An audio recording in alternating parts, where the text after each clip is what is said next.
60 वर्ष पूर्ण झालेली आहेत. गेली जवळपास 12-13 वर्ष मी तुमची नेतृत्वाची जबाबदारी सांभाळतोय. पण जे आरोप माझ्यावरती होत आहेत ते जर तुम्हाला खरं वाटत असतील तर तुम्ही मला सांगायचं, मी आत्ता या पदावरनं पाय उतारवायला तयार आहे. फक्त माझी एक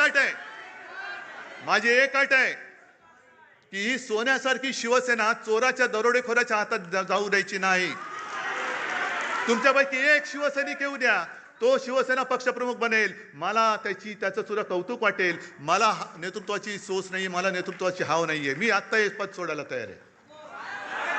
पण कोणी लाचार, गद्दार, भेसळयुक्त रक्ताचा माणूस माझ्यावरती आरोप करत असेल तर त्याला उत्तर तुम्ही द्यायचं आहे.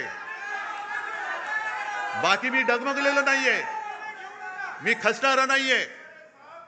अनेक संकट आली, अनेक वादळं आली, मी पळणारा नाहीये. मी पहाडासारखा उभा राहीन, जबाबदारी स्वीकारेन. पण तुमच्या मनात जोपर्यंत विश्वास आहे तोपर्यंतच हे मी करेन. आणि ज्या क्षणी तुम्हाला वाटेल त्या क्षणी मी हे पद सोडल्याशिवाय राहणार नाही. जय हिंद, जय महाराष्ट्र.